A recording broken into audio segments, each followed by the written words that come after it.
This is the Economic Club of Florida, a distinguished platform for discussion of the major national issues of the day. On today's program, a fascinating look at autonomous trucking and how driverless trucks are expected to change highway safety, commerce, and consumer prices. I think the trucking industry is the backbone of the U.S. economy. And I think we have a unique opportunity right now. There's going to be more disruption in the supply chain over the next 5 years than I've seen in my 40 years.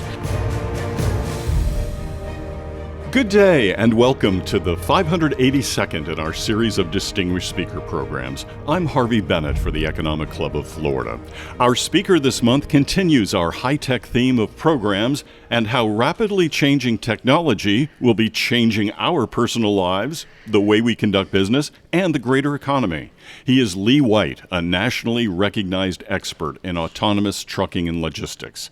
Among his achievements over 4 decades in the field is initiating and managing the Autonomous Trucking Project Charter and deployment for United Parcel Service, better known as UPS. Lee, welcome. Harvey, thanks for having me. So good to be with you today and talk about the future of trucking. Absolutely. It's fascinating. I was surprised to learn that we have self-driving trucks on the road today in some form or another. And I know there's many parts of this that you're going to get into in today's presentation to the club, but give us a bit of a flavor, if you will, for what's known as autonomous vehicle trucking. Yeah, Harvey, what you're saying is absolutely correct. Every day on our highways, we have autonomous trucks that are operating. In today's world, they're operating with the safety driver in the seat that is watching the autonomy and making sure it works correctly. But we have several of these level 4 autonomous trucking companies that have announced they're going driverless here in the near future. That's what excites me, is they've got lanes that they're targeting, and they are in the final stages of preparing to actually launch driverless on our highways. So these are on public roads right now with a human being in there. Yes, they are. Yes, they are. They have a safety driver. It's a very specific lane. Okay, there's SAE has developed basically 6 levels of autonomy, and the levels that we're talking about in trucking is level 4, which is a very specific ODD, a defined domain, operational design domain, where it operates in certain conditions, certain highways, beginning points and ending points. So it's a little bit of the confusion, because there is robo-taxis out there that are picking people up at airports and taking them to a number of different hotels.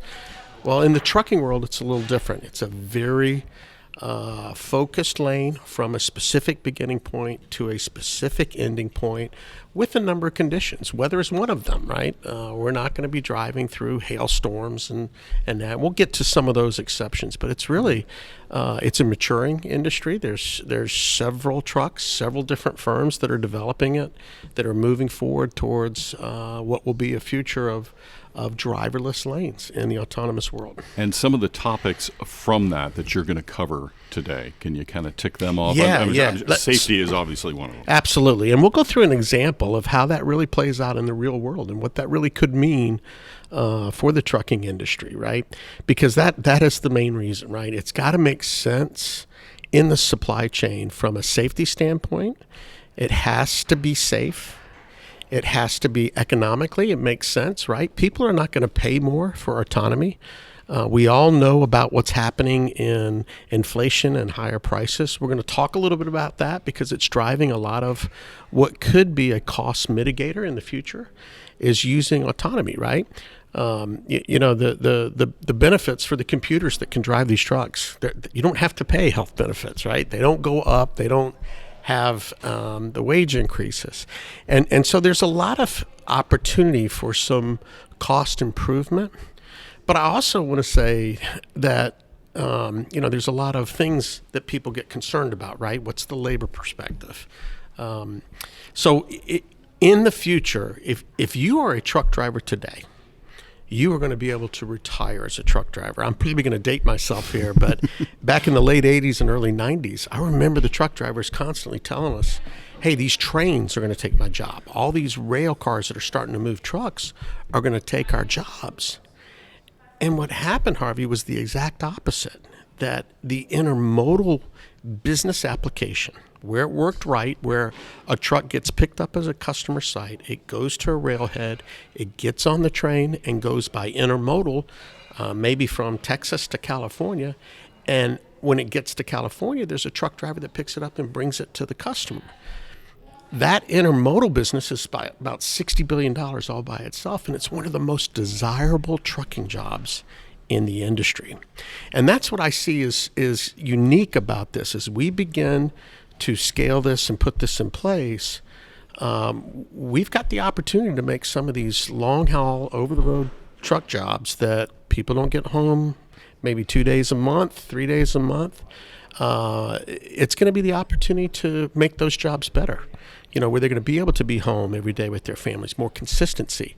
The intermodal trucking jobs for these fleets that have those intermodals, that use those business models, it's one of the most desirable jobs in the trucking industry. So, we've heard, and the previous speaker talked a lot about AI impacting jobs, and there are a lot of jobs that are going to be impacted by AI. But I think the trucking job is a critical factor to really a successful implementation of this. This is not designed to be replacement as much as it is a force multiplier, right? That's what I see for the future as far as how this will get implemented.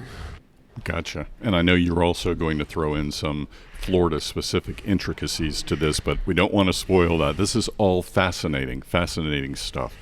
Lee White, president of LM White Consulting, thank you, sir. We're looking forward to hearing your upcoming presentation on how autonomous trucking will deliver the future. Thank you, Harvey. Now, here's Alex Miller, president and CEO of the Florida Trucking Association, with our formal introduction. It's a pleasure to be here and to sponsor this amazing speaker who I have known for many years. I thought I would start very, very quickly of why this discussion matters to you. Obviously, it matters to you because you're all murmuring to yourself and worrying about 80,000-pound trucks driving without a driver down I-95 one day. And I understand that. But there's a much broader implication to autonomous trucks being deployed in Florida. We always hear that trucking is the backbone of the economy. To give you some examples, there are 130,000 trucking companies in the state of Florida. 1 in 18 people is employed in this industry. And 95% of all manufactured tonnage is brought to you by a truck.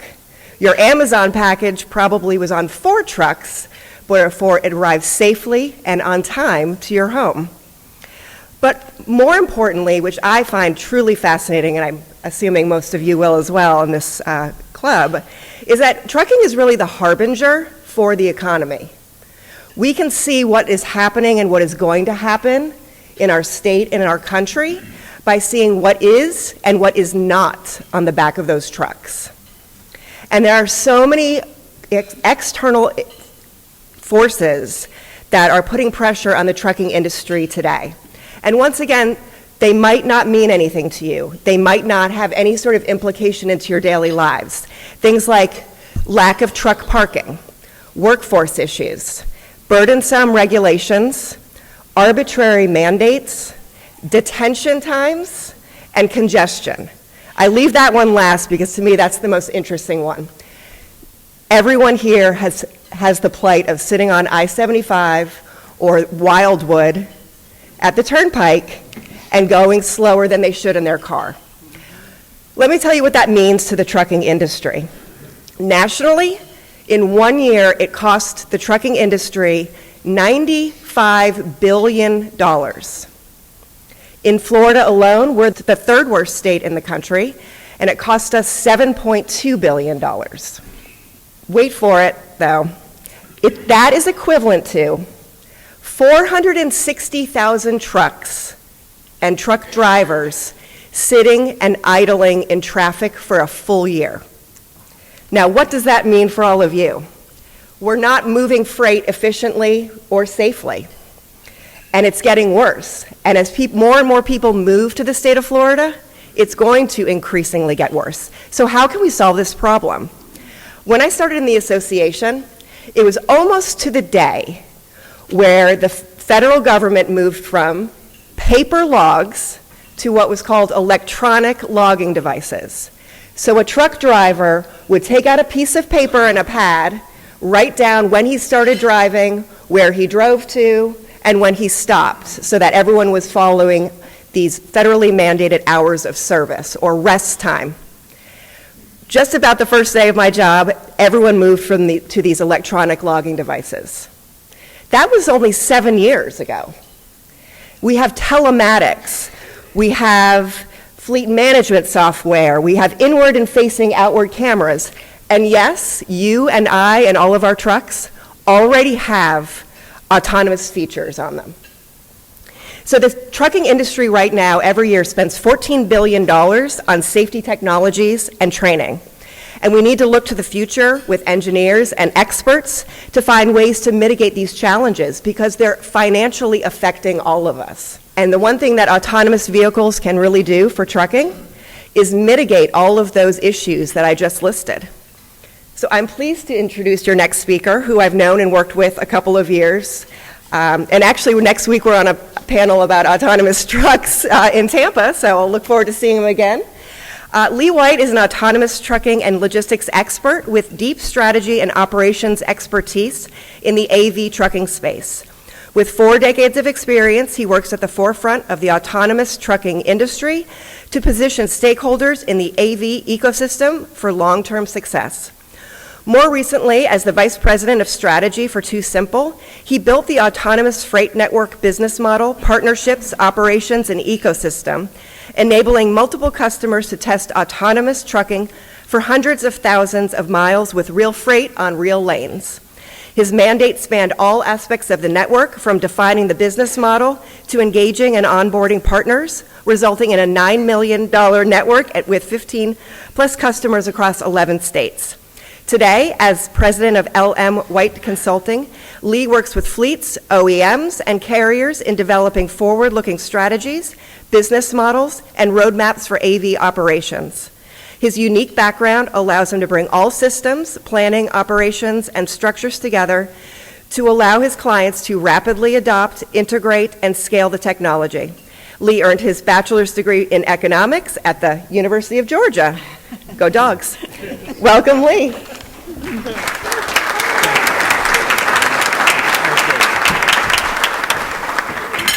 It's always tough following Alex. She does a great job. Thank you, Alex. Look, it is so good to be with you today, and I'm going to share with you a little journey, right? First things, let me just start with some baselines. How many of you heard about autonomous vehicles before you got the email about this conference? How many of you heard about it? Very good, very good.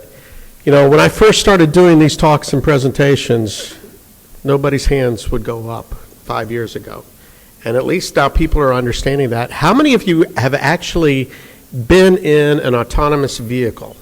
Anybody been in one? Okay, let's hold your hands up. Maybe about 10% of the folks. So very good. I was just talking with Doug. He was out in Phoenix and saw one of the Waymos. And so what I'm going to do is a little understanding about autonomous vehicles. Then I want to spend a little bit of time talking about the economics that are going in trucking, some of the things that Alex just talked about, because it is a math problem, right? Supply chain and trucking really has to make sense economically. And I want to at least give you a base understanding of what's happening right now, because that's really going to impact the speed at which we scale, as well as really highlight some of the opportunities. So let's start with the first slide, which is going to talk about one of the business models, which is the robo-taxis. That's what we were just talking about out in Phoenix. Things are moving so fast in the autonomous world. I wouldn't have shown you this slide if we'd have had this meeting August 6th, because the announcements came after. That's how fast things moved. But just recently, Waymo announced that they are doing 100,000 rides per week, paid rides per week, in their autonomous vehicles. They operate in Phoenix. They operate in several cities in California.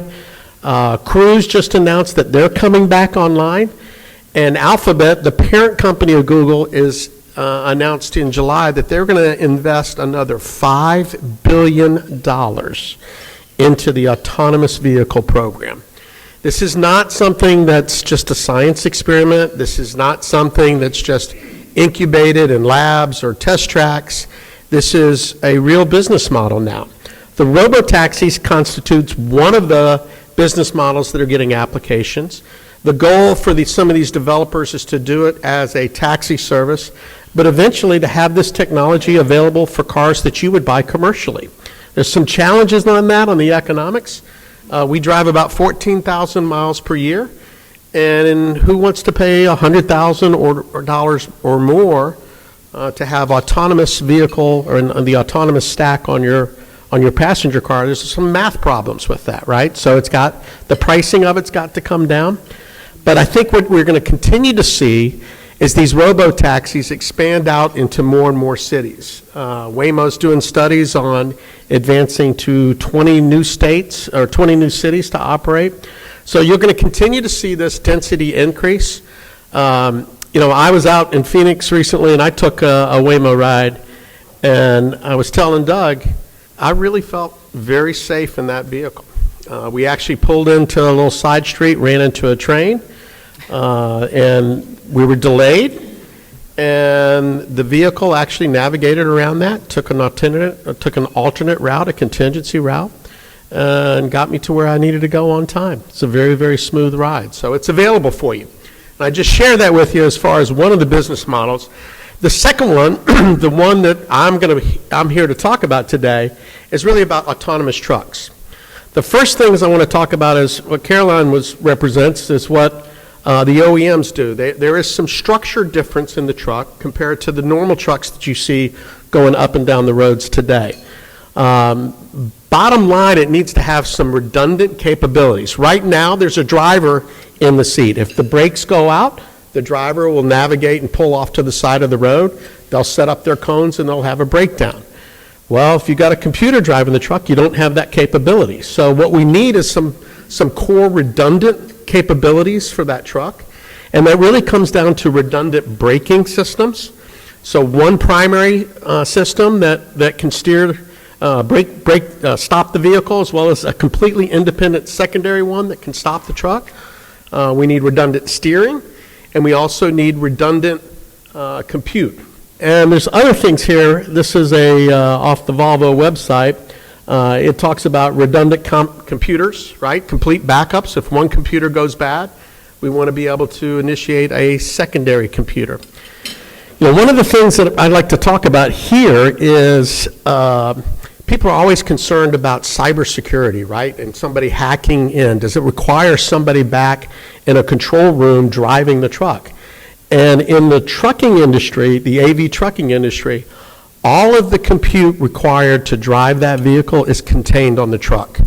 So if you visualize this, they don't need somebody wiring in, remotely operating in, and trying to steer the truck or operate the truck. In fact, most of them will not allow that capability. Consider it almost like an iron dome surrounding that truck and how it operates, where the map and the mission that it's running is pre-programmed and downloaded, and that truck is operating from point A in a city to a specific terminal, a specific destination at the end point.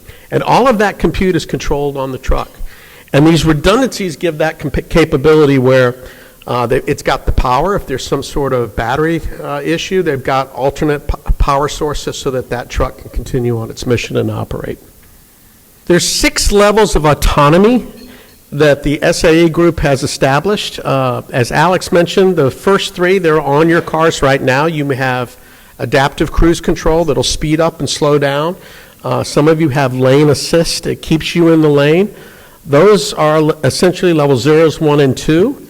And then once we get to level 3, 4, and 5, we're talking about the computer being able to drive the truck. Level 3 requires a driver still to be in the vehicle. Levels 4 and 5 does not. Now the difference between levels 4 and 5, we showed the slide earlier of the Waymo taxi and the cruise taxis. Those are essentially level 5s because they have to operate from the airport to any location, right? They have to operate in basically any conditions. and have multiple locations that they can go to. So if you're in the Phoenix airport and you order a Waymo taxi and you pick a downtown hotel, it's going to say yes or no, that's in its domain. But if you say, hey, I want to go to Tucson, Arizona from Phoenix airport, it's not going to respond to that because it's not in the defined domain of where it can operate right now. But the level 5 is anywhere, anytime, and I think we're a long way from that in the trucking industry. So what I'm going to talk to you about is this fourth level, level 4, which is where AV trucking is going to operate. So it's going to move from a specific terminal in a specific city to a specific terminal in a destination city. There are 140,000 DCs, warehouses, and hubs that trucks and trailers turn volume and freight, right? We're not going to be able to map to all those locations. Autonomous trucking only works where it hooks up and syncs in with manually driven trucks that are feeding that. It's very similar if you think about intermodal and railheads, like we've got terminals that are in Jacksonville that the train companies use, and companies move freight to those on these containers. They come off the trucks, they go on the rails, and then when they get to their destination, they come off the rails and then they go back and be delivered by a manual truck. It's a very similar job model as we talk about how AV trucking is going to get its start. But it's level 4 is really where our focus is as a group. I want to talk a little bit about the economics because we've got to understand that and how that's driving and affecting the level 4 AV trucking industry. This is a good graph that kind of shows you seaport volumes, and I think it gives us a good visual of the impact that the pandemic, what it did to the volume. You can see here we had in the pandemic hit in March of 2020. There's that rapid spikes. Both the East and West Coast were up over 30 and 40%. You'll see right before that happened, we showed the drops. So we went into the pandemic, March, April, May, we saw some drops. People were figuring out what are we going to do. And then all of a sudden, things balanced out. People realized they were still going to get their salaries, whether through government funds or through them, their salaries. And they started spending money. Money that used to go towards travel and vacations went towards Amazon and e-commerce. And depending on which vertical you were in, you saw somewhere between 3, 5, 8, maybe 10 years worth of growth compressed into 1 year. And what we see there is just the inbound orders coming in from the freight, ocean freight, that turned into truck volume. But what happened was, to move all that freight, a lot of capacity had to come into the industry, right? So we had just people that just were sitting on loads. They didn't have anybody to move them. They'd make a phone call and say, can you move my load? And we'd say, yes, but it's going to cost you $3.50 per mile. It was unbelievable what was taking place as far as not having capacity to move freight.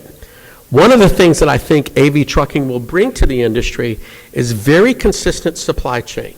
Focused capacity in these key lanes that will add some stability to the supply chain. Again, if you listen to Alex talk about some of the challenges, everything we're dealing with, congestion, parking, a lot of that can get mitigated by what AV trucking will do. So then if you look over the last few years, the last couple of years, we've been in what I'd call a freight recession.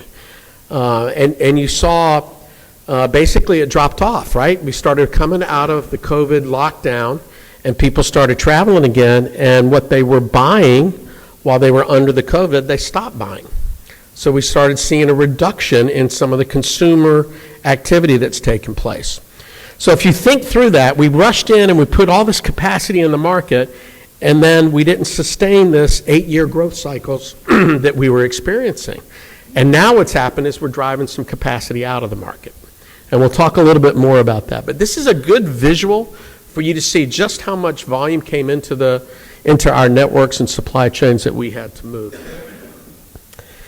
So let me tell you a little bit about what's going on with these supply chain and the logistics company and their path.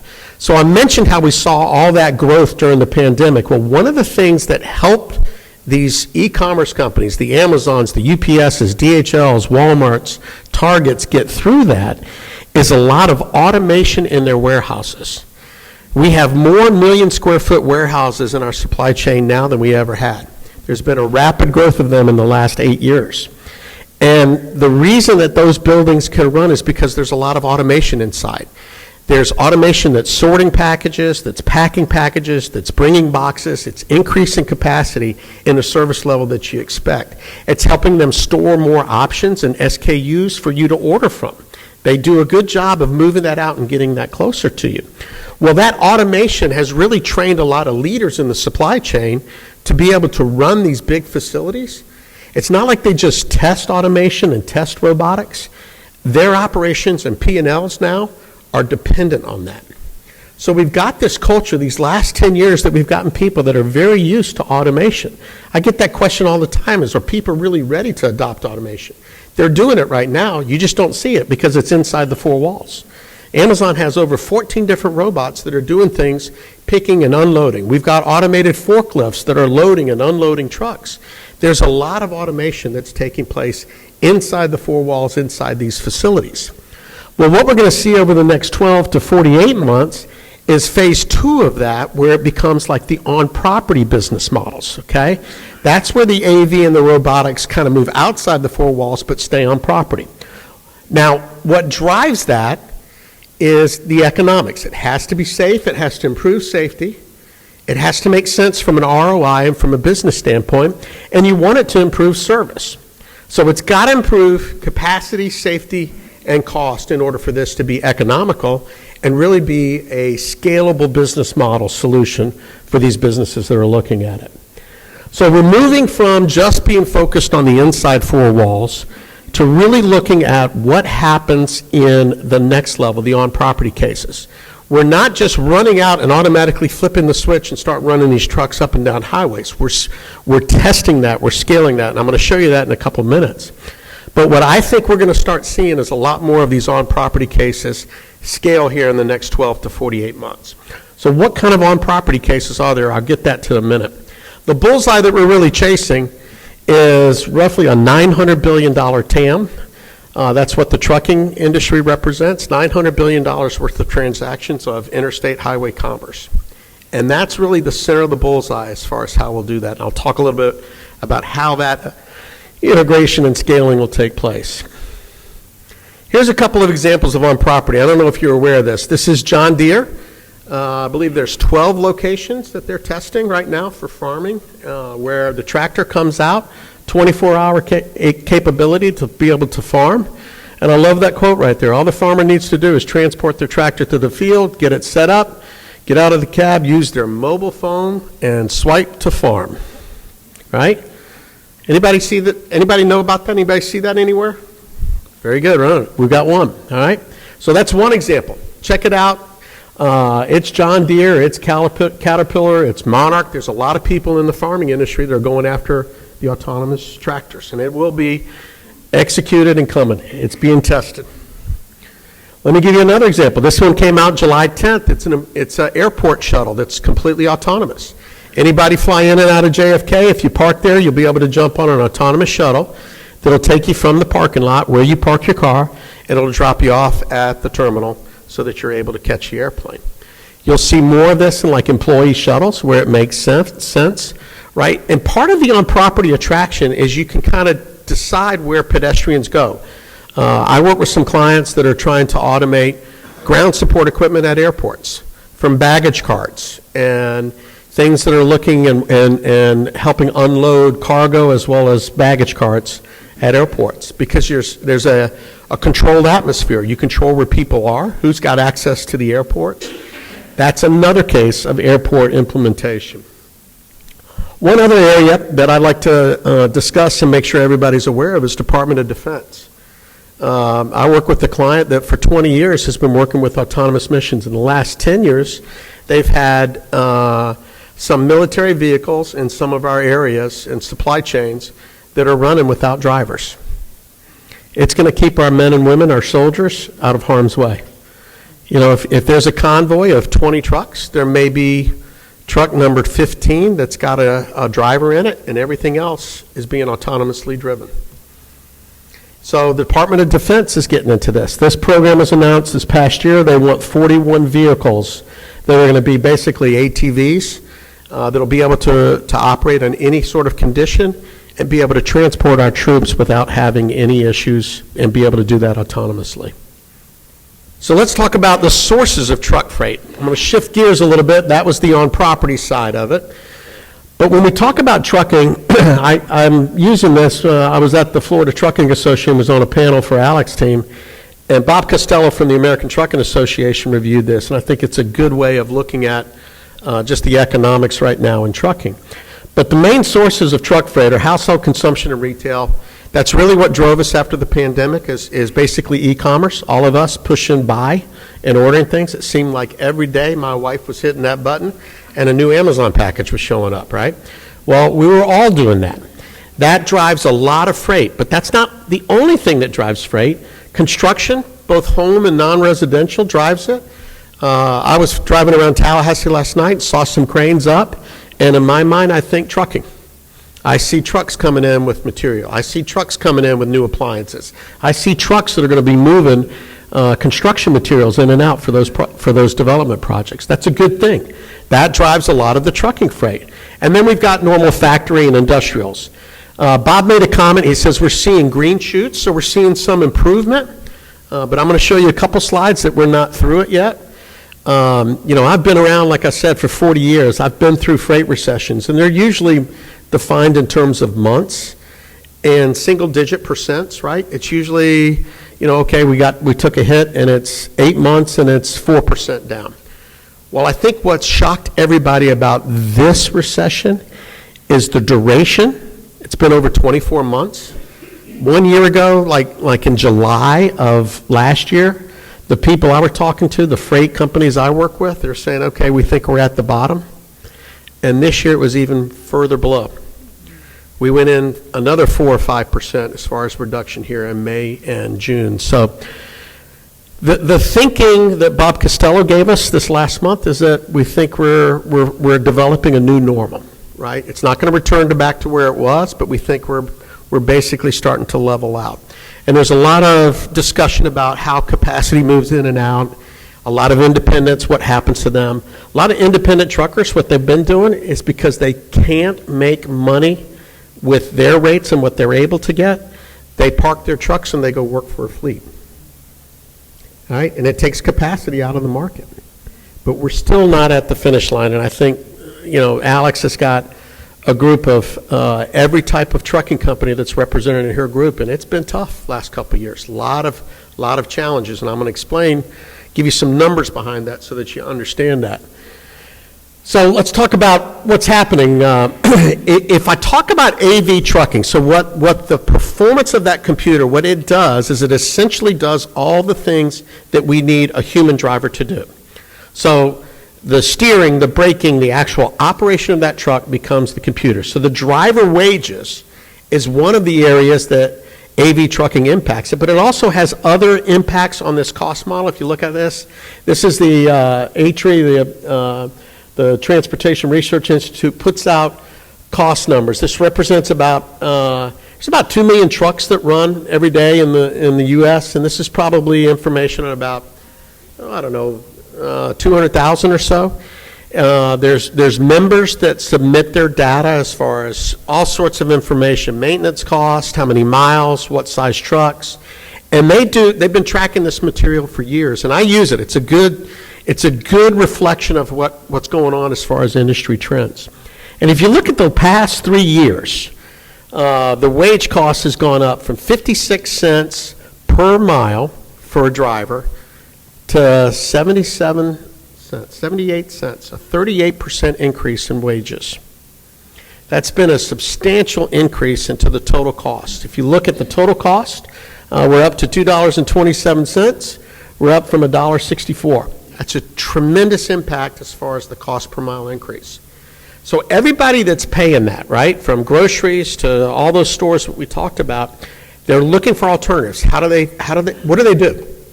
Who's knocking on the doors asking truck drivers to take less money right now, right? Because they're going to be impacted by inflation. They need more money. But if we can automate that, if we can turn that into a controllable cost, right, in some of these lanes, how do we do that, right? We're still going to need the truckers. In fact, I think autonomous trucking is going to enable us to do some things from a wage standpoint for some local drivers that actually make their standard of life and their work-life balance a lot better. Over-the-road trucking is one of the hardest jobs. You take a load, you leave, you go from here, and I'm going to Dallas. My dispatcher sends me to California, then to Chicago. You know those truckers you pull into the pilots in those truck stops? You know how much they have to pay to take a shower? Anybody know? It's $15 just to take a shower. And I may only be in my bed 2 nights out of the month. It is a hard job. There's people that love it. And I got good news. Even with autonomous trucking, if that's what you want, if that's the lifestyle you want, let's go. We got jobs. You may be going to, Boise, Idaho, and back to Montana and Milwaukee, Wisconsin, all sorts of different cities. But that opportunity is still going to be there. If you're a truck driver today, you will be able to retire as a truck driver. But the economics and what's facing these companies, they're looking for alternatives right now. And I think it may accelerate our ability to scale autonomous in some of these lanes because we can help offset some of these cost increases. An autonomously driven truck is a much more efficient driven truck. If I drive from Phoenix to Tucson, a typical driver may touch the brakes 40, 50 times. But an autonomous truck, because it's constantly perceiving around them, it just lets off the gas, and then it accelerates. There's studies that show somewhere between 10, 13, and 20% improvement in miles per gallon. Insurance, we got a great opportunity to impact that as well. So there's a number of different areas in that cost model of what goes into the economics of successfully being able to operate a truck that autonomous trucking has the ability to impact it. This is a graph on the spot rates. Again, this is from the ATA. If you look at just over the last couple years, we've seen a 30% reduction in spot rates. Now, spot rates is only one sector of trucking. There's LTL, there's dedicated, there's over the road, there's all sorts of different levels, but this is just one sector. Trucking companies generally work best in static environments. So if you give me plus or 5%, I can operate real good. If I've got a contract with you for 12 loads per day and that goes up to 13 or 14, I can handle that. If it goes down to, I got that contract for 12 and it goes to 11 or 10, I've got a window where I can handle it. Outside of that, the people that operate in that space are the brokers. So if I run a second shift and I did have 12 loads and now I got 18, it's the brokers that come in and start filling that gap. Likewise, when it goes down, it's problematic, but that's where the brokers step in and start realizing and get the operation side. So spot rates are down. If you look at just the last year, we still haven't hit the bottom, right? We're still down about 1.9% over last year. So not the radical reduction that we were seeing, but still a little bit of a haircut. So let me talk about the people that are doing the AV trucking. There's about 8 players that are in the space. 2 of them, Aurora and Kodiak, have announced that they're going to be driverless by the end of this quarter. By the end of this year, 2024. Kodiak just announced that they're running some fracking sand in the Permian Basin in Texas every day without driver. So it's running about 21 miles delivering sand for fracking operations in off-the-road type activity. Aurora has announced that in the lane from Dallas to Houston that they're going to operate autonomously and driverless in that with about 20 trucks per day. So we are anxiously waiting to see how that happens. The other ones that are in play, Gatik has been running really 26-foot trucks, not the big tractor-trailer 53-footers that we talk about, but they run grocery stores and post office routes in Dallas and northwest Arkansas, and they've been without a driver. They've had an engineer in the front seat that's been operating that, but it's a fairly static distribution cycle that they go. They get met by a person that help unloads the vehicle when it comes to that distribution site. But it's running. It's running without drivers right now. And then there's some others there that we mentioned, the Plus, Stack, Torque, Wabi, and Volvo Autonomous Solution that have all come public in different levels as far as comments and what they're doing. So lots of investments taking place. It's been billions of dollars and multiple players and several different ways. Each competitor has their own different approach to it and what they do as far as outfitting their stack. But that's a good outline of just exactly what we're seeing as far as capability. Here's the public information as far as where the testing has been taking place. We've had some come into Florida. It's been some mail runs that have come into Jacksonville. I can speak with authority that they've been testing on 95 and 75. You've had autonomous trucks that have been on there doing data gathering and different things. And really, when you look at the state of Florida, you know, I just want to encourage you, because we are uniquely positioned with all of the ports, with all of the main, we've got I-10, which is a huge corridor that connects all the way to California. We've got coast-to-coast volume. We've got port volume that we can distribute with the Gulf of Mexico. We've got it on the East Coast. And we've even got the capability to launch AV trucks that'll meet the West Coast. So we're in a unique position in the state of Florida to really optimize and improve network capability. And what I would tell you, you know, there's been things that have happened, like the East Coast, we had the bridge collapse, right? If we were prepared from an AV standpoint, we could have just taken ships into the ports of Jacksonville and Jacksport and distributed the volume all across the East Coast as well as to the West Coast. If we were ready to go with the autonomous trucks, it would be able to go. Because it gives you stable capacity that can operate there. It wouldn't mean that we had to somehow shift in 100 or 200 truckers into that space. So this is where the testing's going.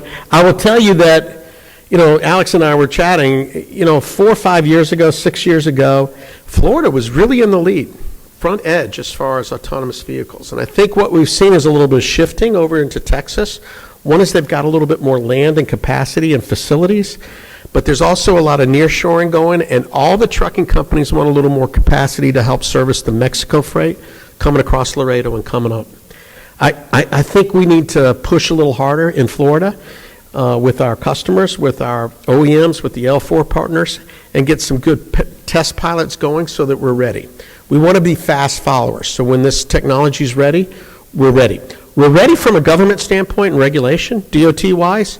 You can test AV in the state of Florida, and you can also pull the driver out. And that doesn't just happen random. You're not going to wake up and all of a sudden read a newspaper article and say, okay, there's 30 trucks operating on I-10 and we didn't even know about it. They are working very closely with regulatory bodies, DOTs, law enforcements, and they know that it's coming. Here's some public companies, just the list of folks that have done this, that have been public in testing AV. And I share this with you just so that you see it's the entire ecosystem. I was talking with some of the trustees and was asked the question, well, Lee, how are we going to fuel these? How are they going to pull in? Well, there's Pilot that's actually doing a pilot gas station truck stops is doing a pilot program with Kodiak where they're doing the fueling and even some data work at their location before they launch the mission. So we'll have those that at those approved fueling locations, autonomous trucks will be scheduled to stop in there and pull into one certain lane. Then they'd be met by a human that would actually fuel the truck and then relaunch it and put it back out on its mission. But really, when you look at this list, it's the who's who in trucking. It's also the who's who in the ecosystem for supporting that. I want to highlight the safety program, right? Because I get a lot of conversation. Doug and I were just having a little off-the-cuff conversation. Is how safe is safe enough? How safe do we have to be to make you feel safe about running with trucks? Aurora is a company that's one of the leading providers. Again, I mentioned them. They're going to be driverless here at the end of the quarter. They are going to go live in Dallas to Houston. They did a study of all the fatalities that happened in trucking from 2018 to 2022. There was 30 of them that happened in that lane of highway. 29 of them were in the ODD, the operational design domain, where that truck would have been operating. And from the fatality investigation, there's a lot of forensic information that the police put together. It's weather conditions, it's speed, it's the equipment, what lanes, they measure skid marks. And they were able to collect all of this data. And then what they did is they put it into the simulation. And in every single one of those fatalities, if the Aurora driver would have been driving the truck, the collision would not have occurred. Those 29 families would not have lost their loved ones. That's why I'm still doing this. I know that AV trucking is going to be a safer solution for our roads. Said simply, if the Aurora driver had been in control, none of these fatal collisions would have occurred. You know, I was trained as a driver. I love drivers, and they're great. But I can't look at 360 degrees around my truck at all the time. It would take me 1.5 seconds to be able to see a safety issue and react. It takes that computer 0.1 seconds. Those computers that are driving those trucks are doing 600 trillion operations per second. It's unbelievable what those computers can do as far as that. Now, we still have to turn that tech into a product that can be scaled. There's a lot of things. There's computers have computer problems, right? So I'm a driver. If I run over a mattress, I know I ran over a mattress. I know I've got a mattress under my truck. I know I've got to pull over to the side of the road, or I got a fire hazard. Computers don't feel that. They're not in the seat. How do we have that? How do we have the sensors? How do we have the compute to be able to see that? And what do we do? How do we have thermal information? How do we have heat information on brakes? And we know this. That's what we're going to see out of these AV trucks. They're going to be these super smart trucks. It opens up a whole new lane of how we do maintenance and how we prescribe maintenance and how do we forecast information. I mean, it's not just AV trucking. I think the next 5 years we're going to see more disruption, more challenges in the supply chain than we've ever seen. Let me kind of get through this. This is really a quick overview of the ecosystem of trucking. I'm going to try and land the plane pretty quick here. OEMs, if you look at this, this is how for years, for decades, it's been OEMs, fleets and carriers, and customers. And then around 2000, the fourth column over, the freight brokers kind of came into it, and they kind of wedged in between the fleets and the customers. They started negotiating contract. Hey, if you got extra loads, we'll come and move it. They've deployed all this technology. Alex mentioned that just 7 years ago is when we started going to electronic logs. Well, about 7 or 8 years ago is when we really started seeing advancement in some of these brokers where drivers can use their phones. They can swipe left, swipe right, and take loads and do all sorts of things. You didn't have to be dispatched from a trucking company. The phone started doing it. That's the kind of work that we're seeing in that. And then about 6 years ago, we started seeing all these autonomous trucks. Well, they kind of wedged themselves in between the OEMs and the fleets and carriers. They were talking with both. They were talking with customers. And we've got this unique little thing, right? There's basically 4 major OEMs that make Class 8 trucks in the U.S. There hasn't been an outside disruptor in decades. But now we're waiting to see what's going to happen. You know, if you look at it, one of the biggest limiters in trucking is 11 hours. DOT regulates how many hours a driver can actually be driving a truck. They have about 15 minutes once they hit that 11th hour to find a parking place. We have a parking challenge in Florida. Compliments to Alex and the team. Got funding for 900 parking spaces, is that about right? Which is exactly what we needed on I-4. It's a huge issue. That's why you see all the trucks parked on the side of the road and those ramps, because if they don't find a parking place in 15 minutes, they're violating and they risk getting fines. It's a bad deal. So they have to pre-plan where they're going to park. Autonomous truck can run 23 hours or even 24 hours. Doesn't really need to park.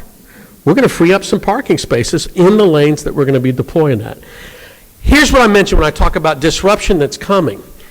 What's going to happen with the OEMs? So the OEM's going to force the autonomous trucking players to become more like tier ones, people that build, emissions. You think of Cummins engines or Detroit engines.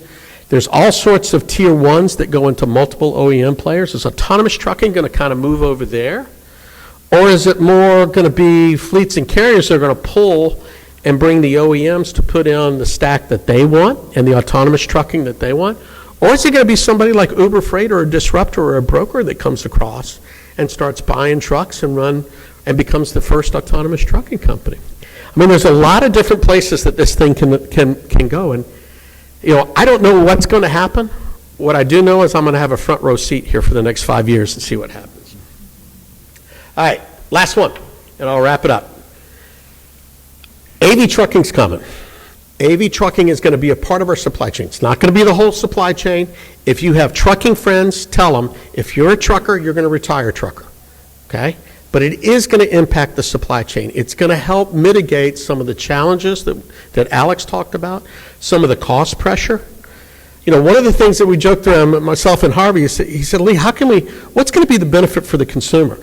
I said, one of the things I'd love to do is go to like the grocery stores and say, let's just do a simulation day. If we did move AV for what could move AV, produce, think of it coming from California. what would be the prices that day in the grocery store?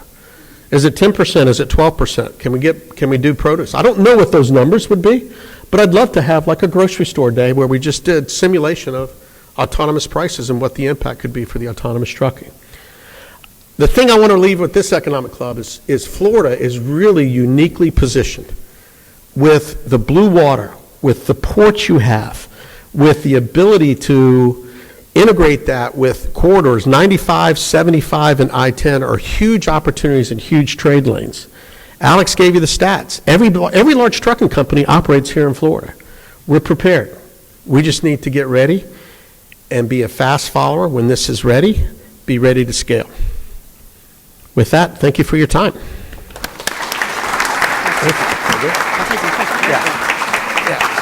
So I'm happy to take questions for a few minutes, and I think there's a microphone there in the middle, and we'll do that.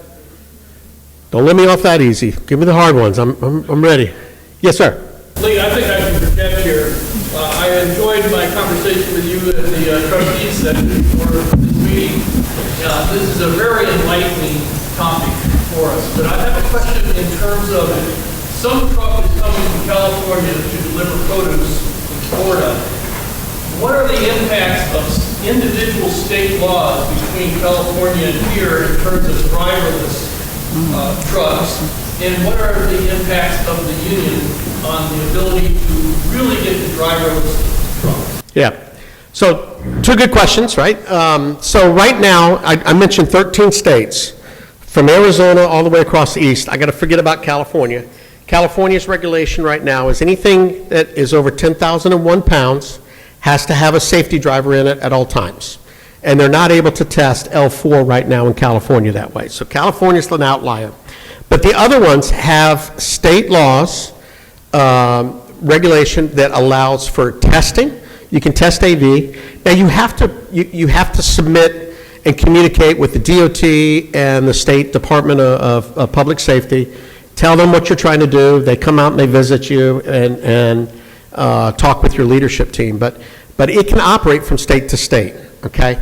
The issue is we don't have any federal FMCSA or DOT or NHTSA rules as far as AV operation. I think the impact of that is fleets won't jump in with hundreds and hundreds of trucks, right?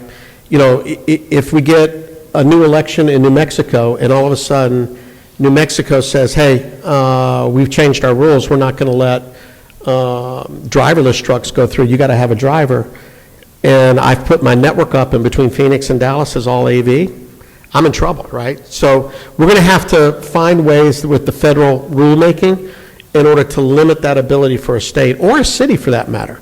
California is actually trying to do it where cities by cities are regulating autonomous robotaxis and what they do. So there needs to be structure, and there's a misnomer out there where people feel like the AV trucking companies don't want regulation. We do. We want it. It's got to be sensible. It's the right way. But we absolutely want some consistency, and I think we've gotten that in a lot of the states, the states that have approved that. The second question you asked is about the unions. The one that's been most active has been the Teamsters and some of the trucking groups. And in their contracts, they'll actually say that they will accept the implementation of technology. A lot of times they put time windows. We need 6 months advance warning that you're going to try to automate that. But what they do require is that you can't lose union members, which I support, right?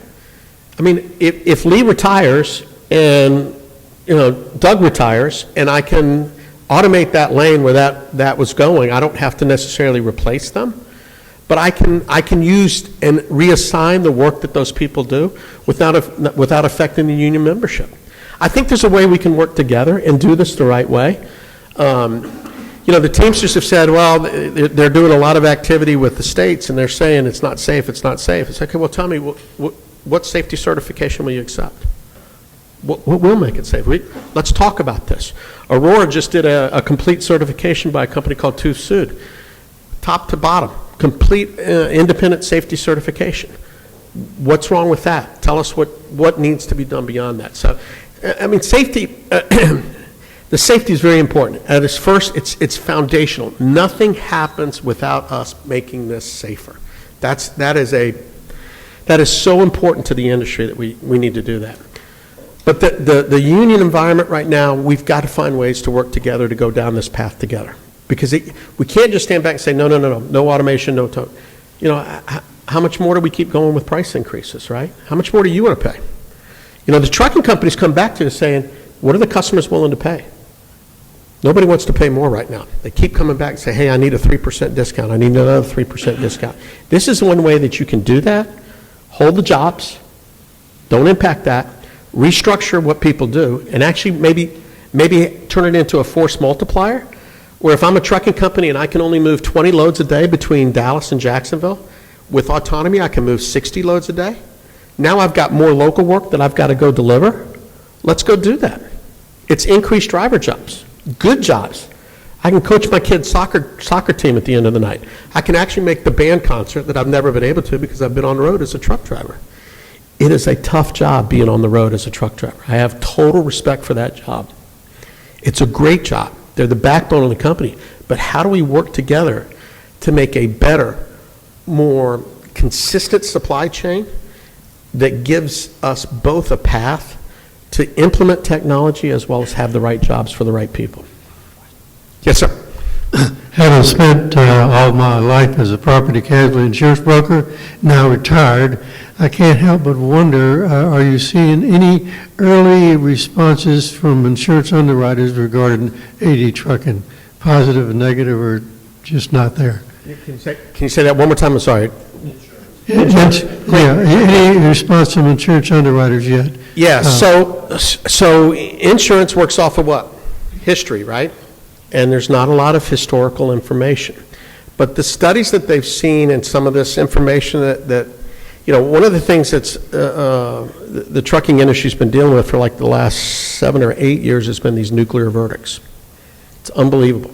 And it's different towers, right? So I may self-insure up to whatever, $1 million, and then I've got insurance companies that insure for the nuclear verdicts and prevent that. Some of the insurance companies are getting very aggressive and really want to get in, and they're looking at the safety cases and everything that comes by. We don't have a standard yet for the insurance companies that insure the trucking industry to really give them the answer on that. We believe in some of the test markets, we've seen some of those insurance companies give a lower rate for autonomously driven miles compared to manually driven miles because of the safety solution. We don't have the solution yet for insurance, but we believe that AV trucking is going to enable a lower insurance rate for the trucking industry for those that are putting the AV runs on.